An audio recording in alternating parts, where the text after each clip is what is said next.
This man is about to lose his job. You're too outspoken. Watch what you say.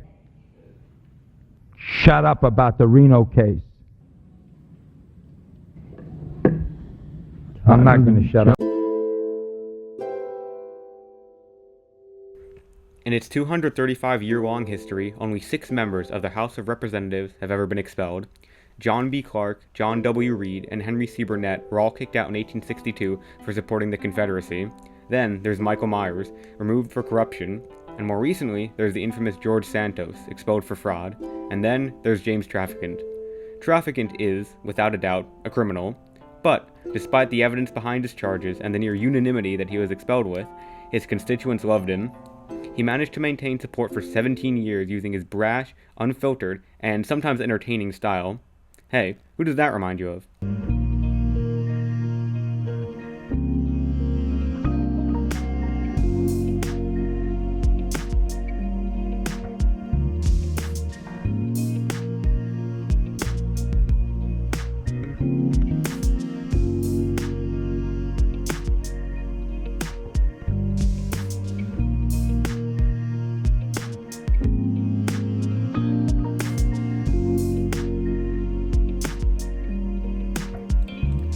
It's 1981, and James Traficant, the University of Pittsburgh star quarterback turned failed professional prospect with the Steelers and Raiders turned master's degree recipient from Youngstown State, is about to be elected as the Mahoning County Sheriff.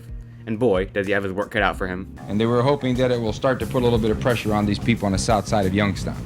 People are afraid of them over there, and we're trying to do what we can. I think everybody is. So finding the weapon is, to us, we feel it was an accomplishment.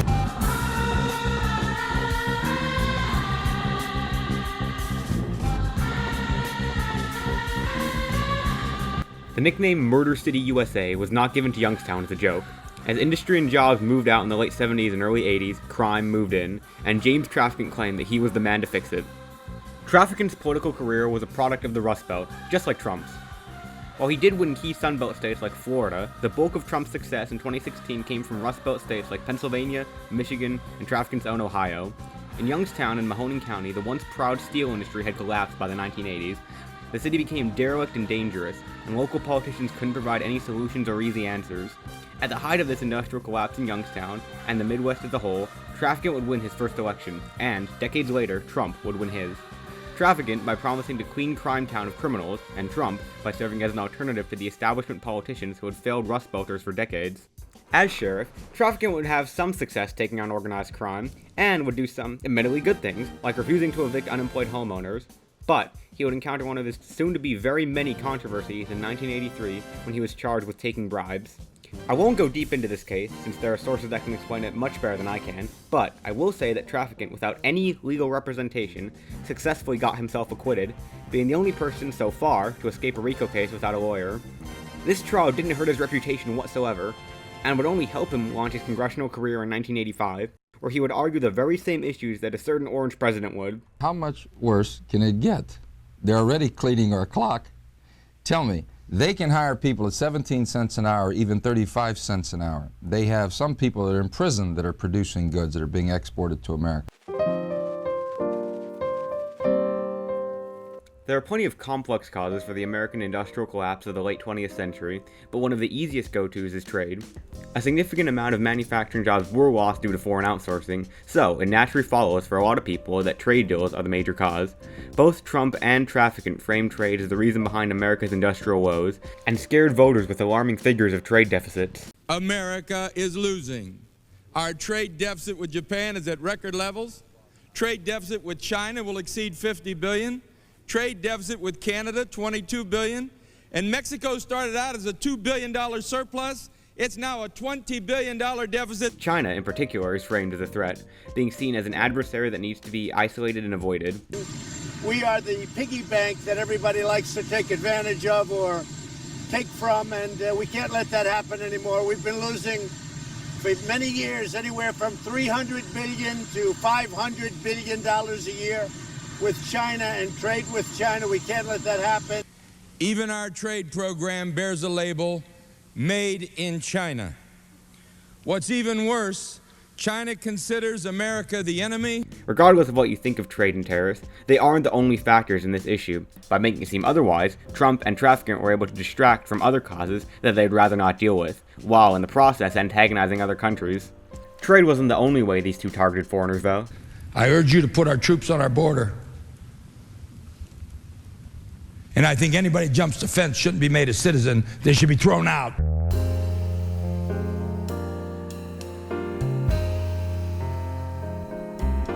Just like attacking other countries for their trade influence was an easy line for Trump and Traficant, so too was attacking illegal immigrants. The people they went after couldn't vote, and both were able to use them to scare their electorates. Trump built a huge part of his campaign on tackling illegal immigration and strengthening the border. I will build a great, great wall on our southern border, and I will have Mexico pay for that wall. Mark my words. While illegal immigration wasn't as central of a political issue in Traficant's time, he still echoed many of Trump's points, like the need to send troops to the southern border, like Traficant mentioned in the first clip. They both also talked about the near non-existent issue of illegal immigrants voting. I thought we set up an illegal precedent by allowing possible illegal immigrants to vote in the federal election, which Trump in particular framed as a way for his opponents to win. They're signing them up to vote, and I believe that's why you're having millions of people pour into our country. While the immigration issue was meant to scare voters, Traficant and Trump also focused on issues that were simply inevitable. Shame, IRS, and shame on the Congress that allows you to rip off the American people.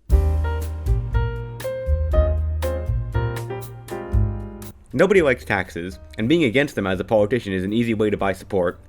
Lessening taxes had been a Republican Party platform for a long time, so Trump, in keeping with tradition from Reagan and W. Bush, passed major tax cuts. A successful vote in the Senate this week will bring us one giant step closer to delivering an incredible victory for the American people. Massive tax cuts and reform. I don't even mention the word reform because people don't know exactly what we're talking about. You know, for years they have not been able to get tax cuts, many, many years, since Reagan. And the problem was they talked about tax reform, not tax cuts. I said, don't call it reform, call it tax cuts. Traficant didn't have anywhere near the authority to promise or pass legislation like that, so instead he focused his efforts on the IRS. Think about it. After our taxpayers are hit with unnecessary tax bills heavy enough to cause a hernia for the Jolly Green Giant, they're told, if you don't like it, sue us. Traficant attacked the agency as a predatory group that targeted average Americans. In both cases, Trump and Traficant are able to make taxes a centerpiece of their campaign in order to easily sway disgruntled Americans without having to focus on the more difficult aspects of American economic policy that they would rather not address, while ignoring who really benefits from these measures. Now that we've covered Trump and Traficant's policies, let's move on to some other aspects of them as politicians. Beam me up.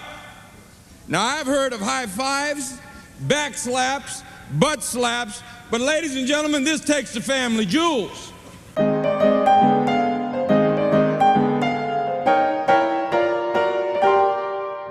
Besides the issues he advocated, James Traficant was popular simply because he was entertaining to watch. He would often end his speeches with his signature catchphrase, Beam me up, beam me up, beam me up, and would sometimes talk about random entertaining topics. News reports say, after a game-winning goal at a soccer match in Spain, a player celebrated by biting his teammate who scored on the genitals. He would also brighten up his speeches with clips like this. Am I different? Yeah. Have I changed my pants? No. Deep down, you know you want to wear wider bottoms, you're just not secure enough to do it. Trump is also entertaining in many ways. He was, after all, a TV personality. But Rod, you're fired. And now there's no shortage of Trump funny moments compilations. In both these cases, Trump and Traficant generated news and gained attention for themselves through these antics, that in many cases distracted voters from what the policies they were advocating for really were. He happens to be a member of Jewish descent. The Jews are very upset with what I've done, and he's trying to take it out, and I'm not going to back down to any powerful group. I don't think this video would be complete without bringing up the bigotry that Trump and Traficant spread and built their campaigns on. Traficant faced many allegations of anti-Semitism throughout his career. Why would you make it a Jewish issue? I'm not making a Jewish issue. He happens to be of Jewish descent. Because of my involvement in a couple cases, I have been targeted by the World Jewish Congress. If you're wondering what those cases were, they were his defense of 2 Nazi war criminals. More generally, Traficant's campaign spread hate. Here's one of his critics in Ohio to explain. The lady behind me, Mr. Congressman, the lady behind me said, you Jews, you attorneys, you blacks, you're all alike. That's what you bring out in people. The seed of hatred and the seed of bigotry that everyone carries around, you cultivate. You'll turn on Eastern Europeans, you'll turn on labor, you'll turn on blacks, you'll turn on anyone because you are a political opportunist. Trump also spread hate, from attacking immigrants. Nancy Pelosi told me that. She said, please don't use the word animal, sir, when you're talking about these people. I said, I'll use the word animal because that's what they are. To Americans. These vandals and these hoodlums and these anarchists and agitators. To his own opponents. Because she was Indian all the way, and then all of a sudden she made a turn and she became a black person. In both cases, Trump and Traficant used hate to fuel their campaigns, voting both from racism that their supporters had before and further spreading it. That conviction was a kangaroo trial, and there are a lot of marsupials involved.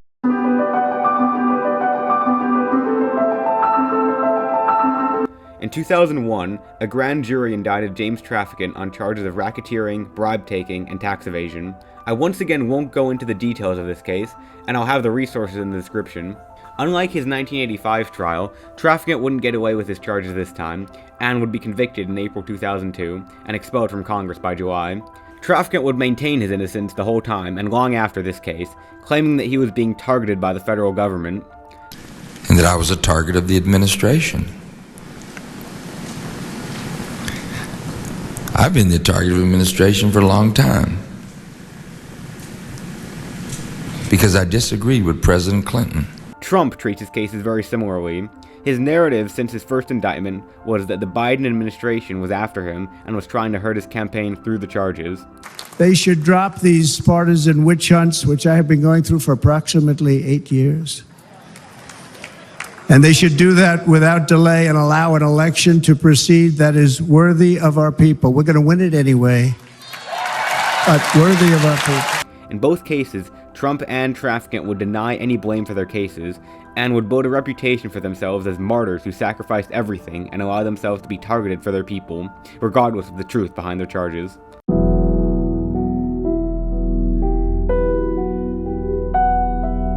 As of the making of this video, Donald Trump has been indicted in 4 separate cases and currently has 34 felony convictions. His cases risk being destroyed through a combination of loyal judges and new federal precedent regarding presidential immunity. Trump's campaign is still going on despite this, and he has a good chance of becoming president once again this November. James Traficant would serve 7 years in prison following his exit from Congress. He would run unsuccessfully for the House after his release, but would maintain approval from his loyal supporters, and would start his own radio show. In 2014, he would die after complications from a tractor accident. Regardless of what you think of Traficant's policies that we've discussed, in the end, he didn't accomplish much, but would face some consequences for his crimes along the way. If I were him, I would have stuck with football.